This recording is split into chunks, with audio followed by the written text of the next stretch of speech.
রাজুদার pocket পাওয়াটা খেতে গিয়ে এটা কি হয়ে গেল আমাদের সাথে। দেখলাম রাজুদার দোকানটাই নেই। রাজুদার দোকানটা কি সত্যি এখান থেকে তুলে দেওয়া হলো, নাকি রাজুদা নিজেই শিয়ালদাতে পরোটা বিক্রি করবে না?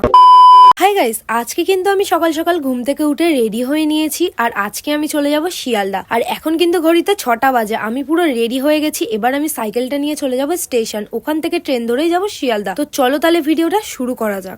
সাইকেলে উঠে গেছি আর এখন যাবো স্টেশন। আর সকালের এই এত সুন্দর ভিউ দেখতে দেখতে আমি পৌঁছে গেছিলাম স্টেশন। তো প্রচন্ড পরিমাণে জোরে সাইকেল চালিয়েছি যে আমার পুরো মানে শীতকালের মধ্যে ঘাম বেরিয়ে গেছে। আর কি বলবো, তো আমি লেট করেছি আর ওরা চাই না যে এসে দাঁড়িয়ে থাকুক, তার জন্য আমি অনেক স্পিডে সাইকেল চালিয়েছি, বুঝতেই পারছো। স্টেশন অলরেডি ঢুকে গেছি, ঠিক আছে চলো একেবারে ওদের সাথে মিট করেই দেখা করছি। ফাইনালি গাইস শিয়ালদা তো চলে এসেছে, আর এইখানে অর্পিতাও অনেকক্ষণ আগে এসেই দাঁড়িয়েছিল। আর এই যে শিয়ালদা স্টেশন, আমরা বাইরেও বেরিয়ে গেছি। তো বুঝতেই পারছো তোমরা আমরা কী জন্য এসেছি। হ্যাঁ গাইস, যেটা তোমরা ধরতে পেরেছো আমরা সেটার জন্যই এসেছি। তো ওখানে গিয়ে একেবারে দেখা হচ্ছে, তো চলো। আমরা কিন্তু এখন কোলে মার্কেটেই দাঁড়িয়ে আছি, এইখানটাই রাজুদার দোকান। আজকে তো এসে দেখছি রাজুদা এখানে বসানি, লিটারালি মানে সিরিয়াসলি মনটাই খারাপ হয়ে গেল। আগের দিনও তাই হয়েছে, আজকেও তাই হলো।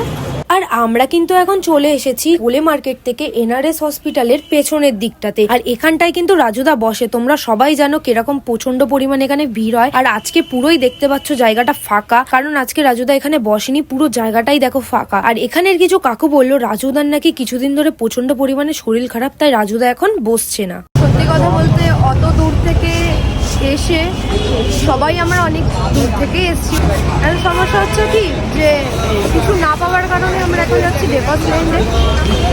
তো চলো ওখানে গিয়ে দেখছি কি পাওয়া যায়। আমরা ডেকস লেনের রাস্তা খুঁজে পাচ্ছি না, তো গুগল ম্যাপের সাহায্যে যাচ্ছে। এই যে এখানে গুগল ম্যাপ দেখছে, এই যে গুগল ম্যাপ দেখছে, আর গুগল ম্যাপের সাহায্যে আমরা যাচ্ছি ডেকস ল্যান্ড। আর সত্যি কথা বলতে গাইস, আজকে আমাদের সত্যি এত ভোরবেলা এসে খুবই খারাপ লাগছে যে যেটার জন্য আসা সেটা তো হলো না।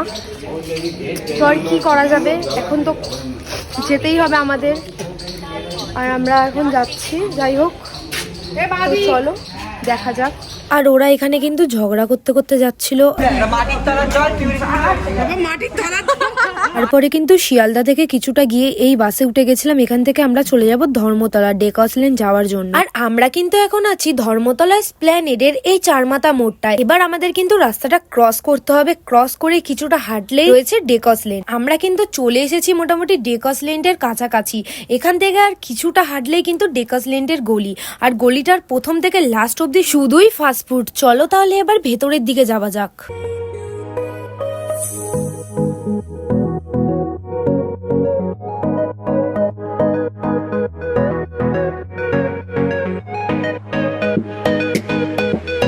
আমরা কিন্তু প্রথমেই চলে এসেছিলাম চিত্রবাবুর দোকানে। আর এখানের কিন্তু সব থেকে ফেমাস খাবার হচ্ছে চিকেন স্টু, আর এখানকার চিকেন স্টু সব থেকে ফেমাস, তাই আমরা এখান থেকে নিয়ে নিয়েছিলাম 2 প্লেট চিকেন স্টু আর 2টো করে ব্রেড। এবার আমরা কিন্তু চিকেন স্টুটা ট্রাই করবার প্রথমেই আমি দিয়ে দিয়েছিলাম এদেরকে ট্রাই করতে, আর এরা তো খেয়ে পুরো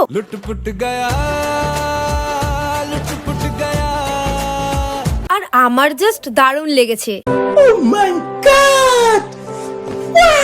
তারপরে আমরা চলে গেছিলাম অরুণদার মা তারা হোটেল, আর গিয়ে দেখি এখন পোলাও রেডি হচ্ছে। শুধু পোলাও বলে না, এখানকার প্রত্যেকটা খাবারই খুব সুস্বাদু আর ফেমাস। আর আমরা যখন গেছিলাম তখন সকাল 8টা বাজে, 8টার মধ্যেও কিন্তু অনেক আইটেমই প্রায় তৈরি হয়ে গেছিল। আর এখানে দাদা বলছিল আমাদের এখানে কিন্তু খিচুড়ি আর কিছু কিছু আইটেম হতে একটু লেটই হয়, তাই আমরা আর অরুণদার দোকান থেকে কোনো আইটেমই ট্রাই করতে পারলাম না।